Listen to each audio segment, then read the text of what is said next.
नमस्कार, अमर उजाला.com पर आपका स्वागत है। और इस समय उत्तराखंड के लिए एक बड़ी खबर है, खुशखबरी कह सकते हैं खिलाड़ियों के लिए। उत्तराखंड का जो आइस रिंक है, जो कि पूरे साउथ एशिया में अकेला है, देहरादून का महाराणा प्रताप स्पोर्ट्स स्टेडियम, यहाँ का ये आइस रिंक है। एक नज़र हम आपको इसे दिखा देते हैं कि इस रिंक को 13 साल के बाद तैयार किया गया है। इसकी खासियत ये है कि यहाँ पर जो बर्फ़ है वो पूरी बर्फ़ की चादर नज़र आएगी और कई तरह के खेल यहाँ पर होंगे। और अधिक जानकारी के लिए हम बात करेंगे, हमारे साथ आइस हॉकी के प्लेयर हैं, कोच हैं, पूर्व प्लेयर हैं, कोच हैं। सर, क्या नाम है आपका? मेरा नाम अमित बिरवाल है। अमित जी, करीब 13 साल से ये बंद पड़ी थी इकाई, इसको कैसे शुरू किया गया था और अब क्या स्टेटस है? सर ये थोड़ा सा नज़दीक आ जाइए। 2010 में जब ये स्टेडियम को बनाया गया था तब इसकी नींव 2010 में मतलब बन के तैयार हुआ था और इसमें हमने दिसंबर 2010 में यहाँ पे दोनों ओपन चैंपियनशिप से हमने इसका स्टार्ट किया था जी। और उसके बाद फॉलोड बाय हमने 2011 में हमने यहाँ पे first south Asian winter games में पार्टिसिपेट किया था, जिसमें हमारा hockey event, ice skating event और स्कीइंग के काफ़ी इवेंट्स थे। जो आइस से रिलेटेड जितने भी इवेंट्स थे वो यहाँ पे आइस हॉकी रिंक देहरादून में हुए थे और बाकी जितने भी स्नो के इवेंट थे वो हमारे ओली में हुए थे। ओली में हुए थे। अब इसके बंद होने की क्या वजह रही? ये 13 साल तक लगभग बंद रहा। सर देखिए, ये बहुत बड़ा इंफ्रास्ट्रक्चर था। तब आइस हॉकी, आज से अगर आप 15 साल पहले जाएंगे तो आइस हॉकी जो हमारा स्पोर्ट है, विंटर स्पोर्ट्स हमारे इंडिया में इतना प्राइम उस पर नहीं है जितना आज की डेट पे स्पोर्ट आ रहा है। ये आइस हॉकी नेचुरली हिमालयस में खेला जाता है। इसकी शुरुआत हिमाचल और लद्दाख से हुई थी। लद्दाख में ये स्पोर्ट काफ़ी पॉपुलर है और लद्दाख में काफ़ी बड़े एरिया में से खेला जाता है। 80s में वहाँ पे इंडियन आर्मी की टीम खेलती थी। और हिमाचल प्रदेश की बात करूँ तो शिमला में जब अंग्रेज ब्रिटिशर्स रूल करते थे तब वहाँ पे आज से 100 साल पुरानी एक आइस स्केटिंग क्लब है, शिमला आइस स्केटिंग क्लब। वहाँ पे ये स्पोर्ट खेला जाता था। तो ये इंफ्रास्ट्रक्चर तो हमारे लिए एक बहुत बड़ा एक अपॉर्चुनिटी था, एक गॉड गिफ्टेड था। कि शिमला वाले से बेहतर है ये?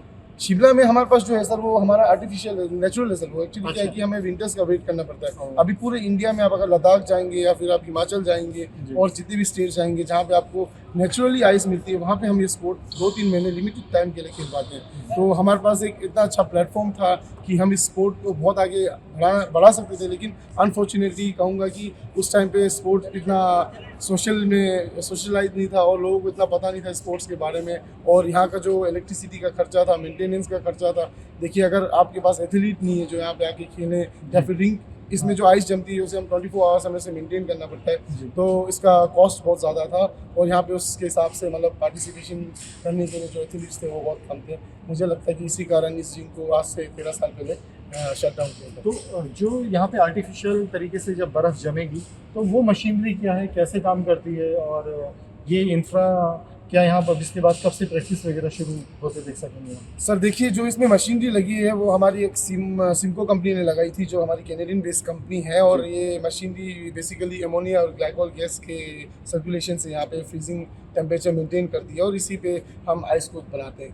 तो अब लास्ट ईयर जब मुझे पता चला था कि उत्तराखंड में नेशनल गेम्स हो रहे हैं और हमारी कोशिश ये थी कि हम नेशनल गेम में इस विंटर गेम को भी अपार्ट रखा जाए, लेकिन एशियन विंटर गेम्स और नेशनल गेम्स के बीच में गैप ना होने के कारण तो ये नेशनल गेम्स से स्पोर्ट हटा दिया गया था।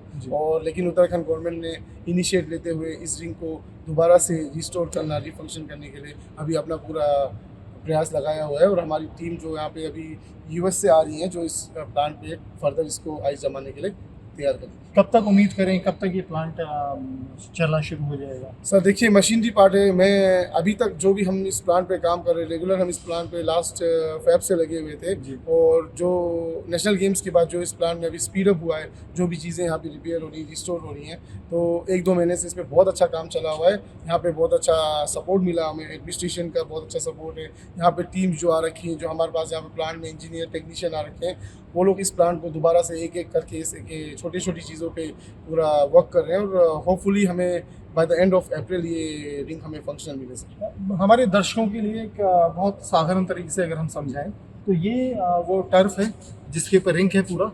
तो क्या इसमें आइस के लिए मशीनें नीचे लगी हैं ज़मीन पे? जी हाँ, ये एक ये हमारा लेवल 1 टर्फ है। इसके अंडरग्राउंड में सारी मशीनें लगी हैं। जो मशीनों से जो गैसेस पास होती हैं वो इस रिंग के अंदर पाइप्स के थ्रू उसको हम फ्लो कराते हैं। और ये 60x30 का एक प्रॉपर स्टैंडर्ड आइस एक नज़र दिखा दीजिए। जी, इनके पास आ जाते हैं। हम इसको इसी पे हम ताकि आवाज़ कैच हो जाए।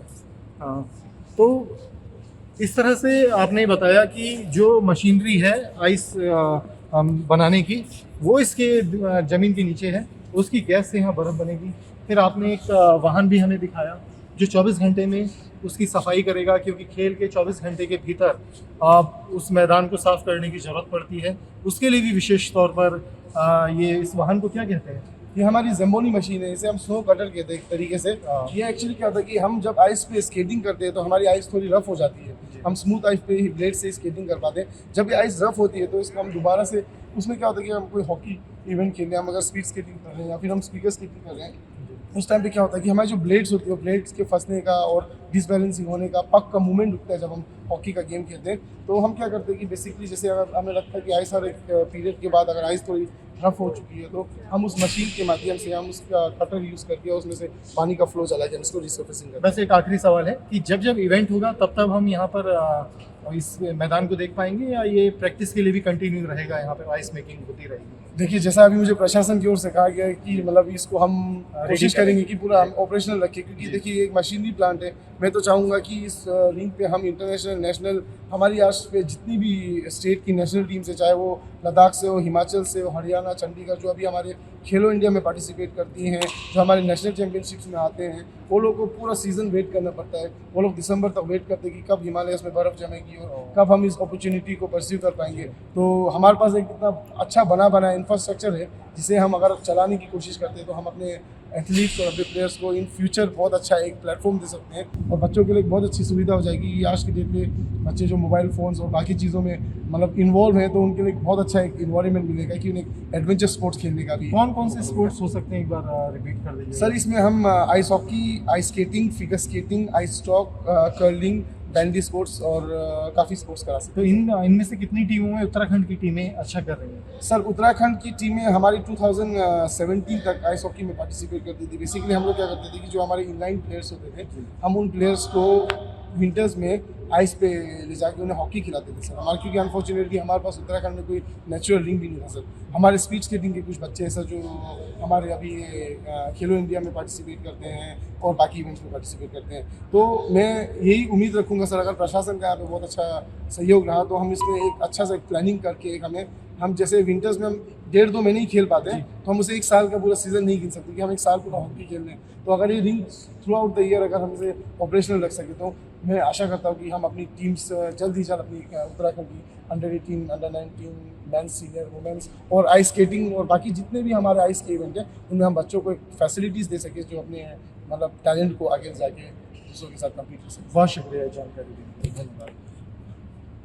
अभी ऑन है आइस स्केटिंग रिंक के बारे में हमने आपको जानकारी दी कि किस तरीके से इस पर बर्फ़ की चादर यहाँ पर दिखाई देगी और अलग अलग तरह के इवेंट होंगे।